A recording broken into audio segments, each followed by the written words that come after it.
Assalamualaikum warahmatullahi wabarakatuh. Teman-teman, kembali lagi di channel YouTube saya, Khairun Imam. Gimana nih kabar kalian? Semoga kita semua selalu diberi kesehatan, kemudahan, dan juga limpahan rezeki dari Yang Maha Kuasa, teman-teman ya. Nah, di video kali ini kita akan melihat bagaimana Ahmad Kozzinuddin, pengacara HTI, lagi-lagi membuat keributan dan sampai diusir oleh polisi. Untung saja diusir ya kan, nggak ditangkap. Saya bingung teman-teman, orang-orang ini, gerombolan-gerombolan ini, kok hobinya bikin keributan gitu. Dimanapun dia berada, pasti bikin keributan. Aduh, aneh juga ya. Selain itu, ada video di mana Roy Suryo ini didemo oleh pendukung Pak Jokowi. Sampai-sampai gambar dan foto dia dibakar, teman-teman. Ya, ini mungkin bentuk kekesalan dari para pendukung Pak Jokowi dan juga masyarakat yang mencintai Pak Jokowi terhadap tindakan dan juga fitnah tuduhan liar yang terus-menerus dilontarkan oleh Roy Suryo, teman-teman. Ya, semoga saja Roy Suryo nggak diangkut ya kan. Nah, terakhir, ini video yang viral beberapa hari yang lalu terkait dengan Kang Deddy Mulyadi dan seorang siswa yang bernama Aura Cinta. Dan nanti saya pengen minta pendapat kalian, teman-teman ya. Oke, sebelum kita mulai, jangan lupa like, subscribe, dan share. Dan tanpa perlu berlama-lama lagi, mari kita mulai videonya berikut ini.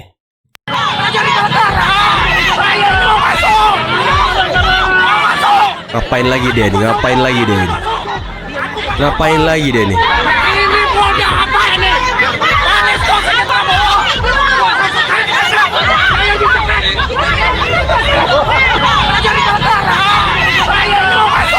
Orang-orang ini ya, dimanapun dia berada, sepertinya selalu bikin keributan loh. Apakah memang tabiatnya tujuan hidupnya buat keributan? Aduh.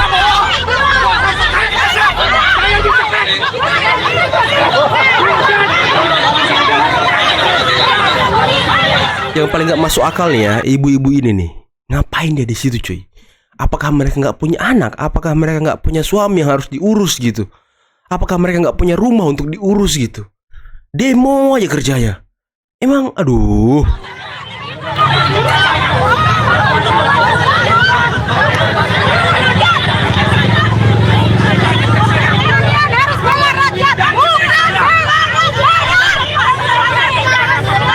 Nah, orang-orang tua loh ibu-ibu ya. Ngapain dia di situ cuy? Ini lagi-lagi ya.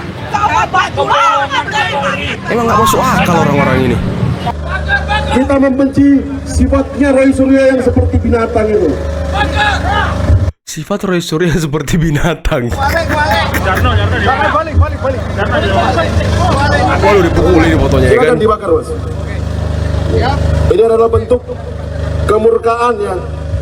Bentuk kemurkaan masyarakat Indonesia, masyarakat Malang Raya terhadap Roy Suryo, perusuh negara. Roy Suryo perusuh negara. Betul banget. Waduh.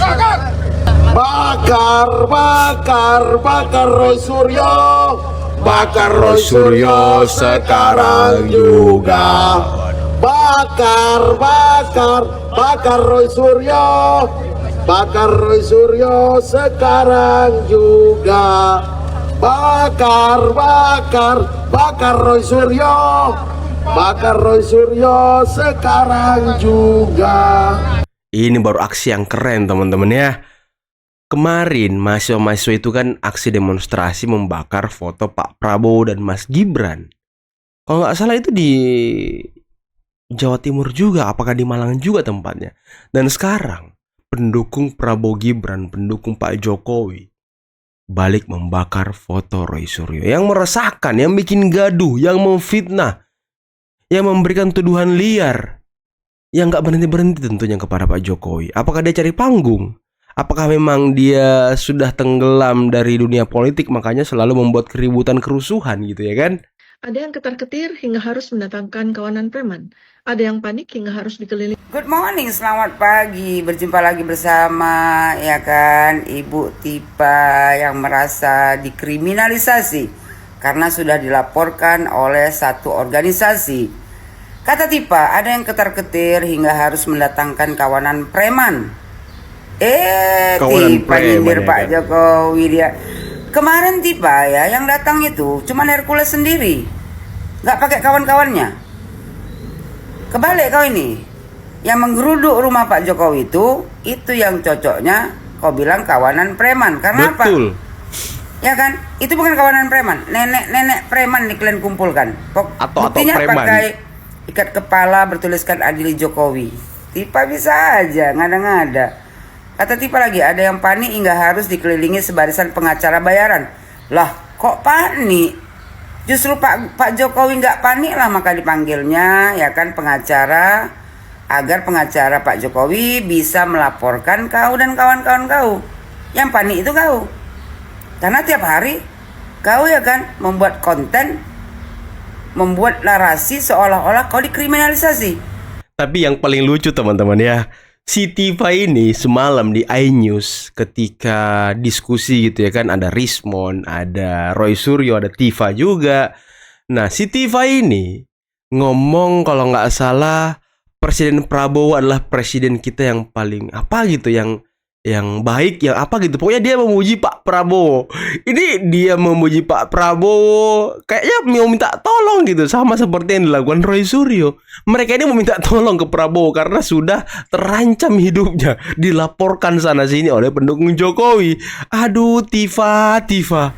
Terus kata Tipa lagi, ada yang sulit makan dan tidur hingga harus terbang bolak-balik Jakarta Solo, Jakarta untuk bertemu dengan siapapun yang bisa menenangkan hatinya.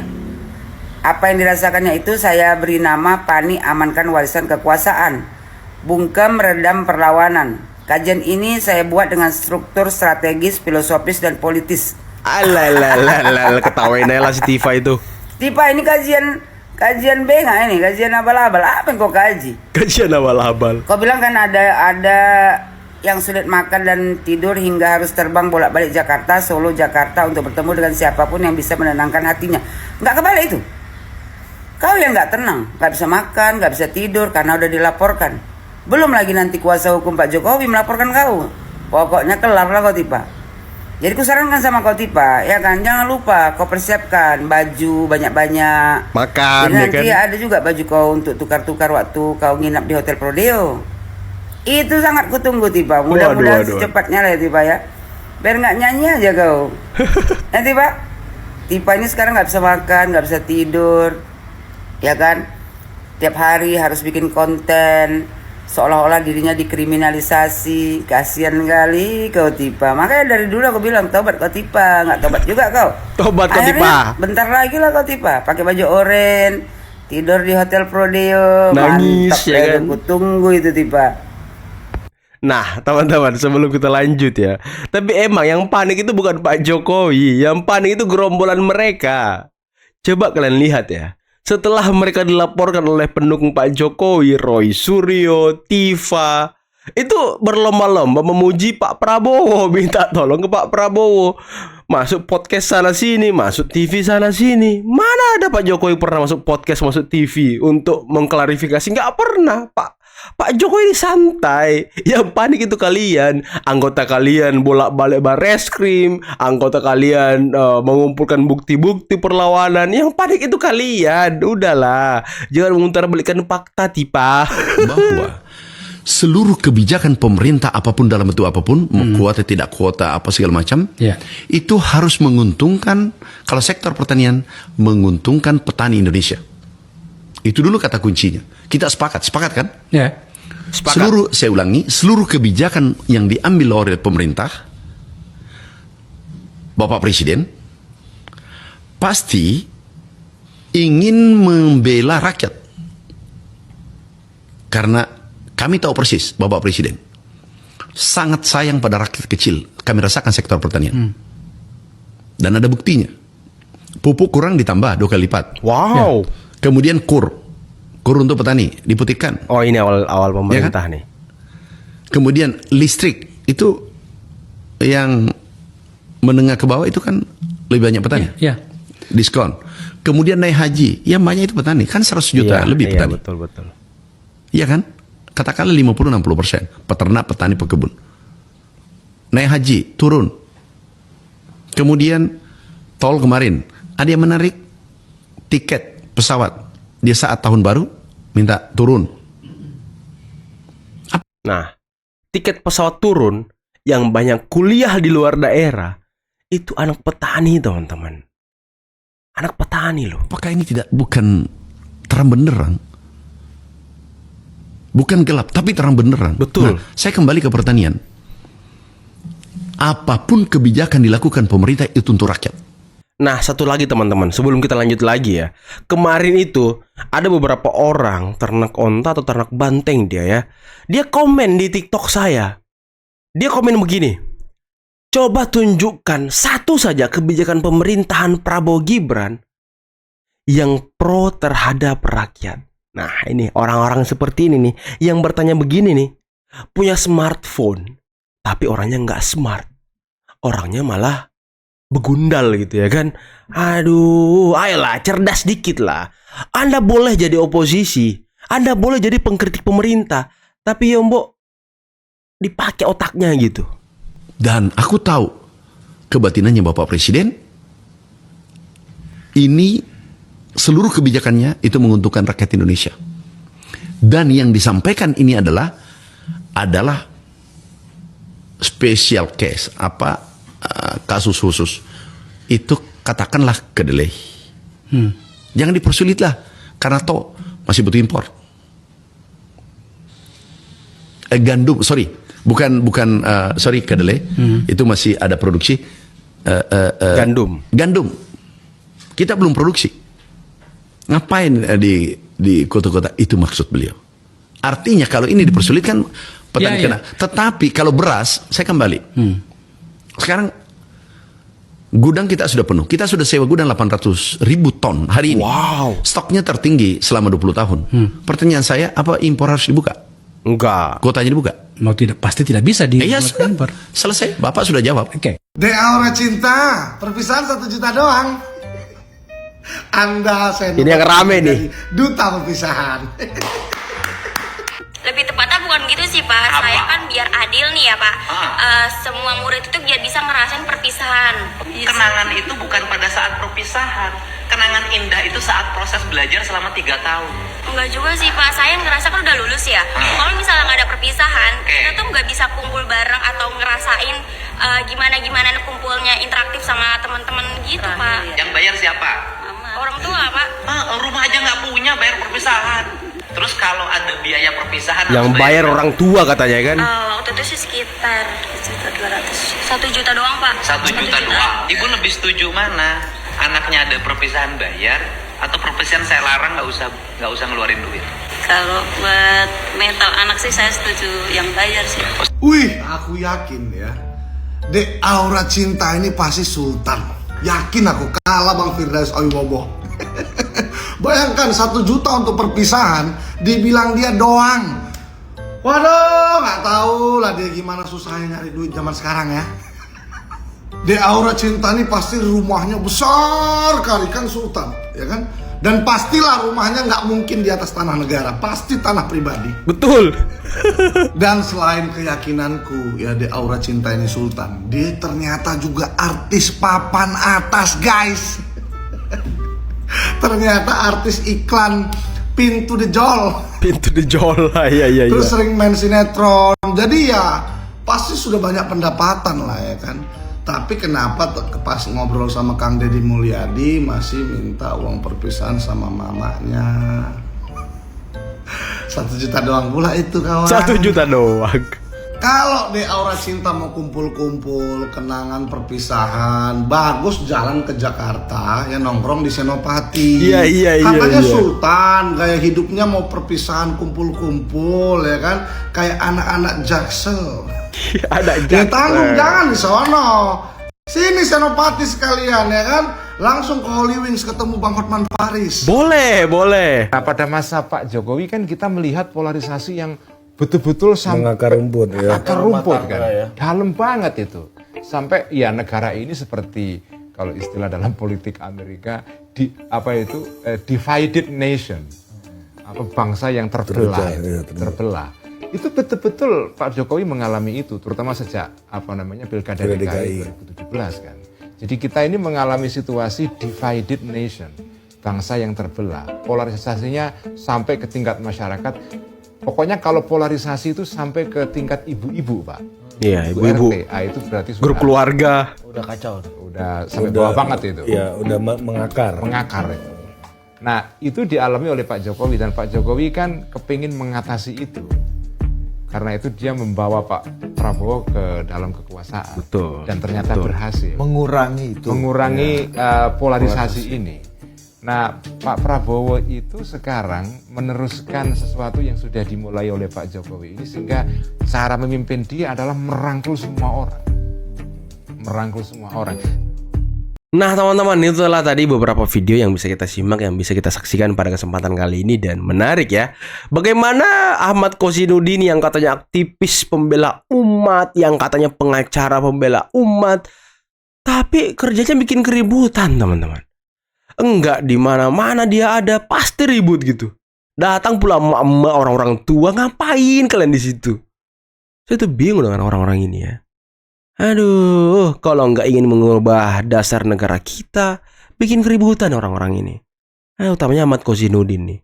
Dan tadi ya sangat senang saya. Hati saya senang banget melihat Roy Suryo dibilang sifatnya seperti, ya itulah, seperti hewan katanya teman-teman ya. Karena memfitnah, memberikan tuduhan liar, menyebarkan hoax dan lain sebagainya. Aduh, membuat bangsa ini gaduh yang harusnya kita fokus menata bangsa kita ke depan, memberikan pikiran-pikiran positif kepada Presiden Prabowo, pemerintahan yang sekarang memimpin Prabowo Gibran. Itu yang harusnya kita lakukan, memberikan kontribusi-kontribusi. Ya ini yang diserang Pak Jokowi ya terus, datang lagi Purnawirawan yang diserang Gibran ya terus. Baru kali ini ada orang yang mau memakzulkan wakil presiden, biasanya kan presiden. Aduh, aneh juga orang-orang ini teman-teman ya. Saya bingung gitu. Dan tadi Tifa, aduh, ngomong Pak Jokowi panik padahal mereka yang panik. Memuji-muji Pak Prabowo lah, Roy Suryo minta tolong ke Prabowo lah. Siapa yang panik?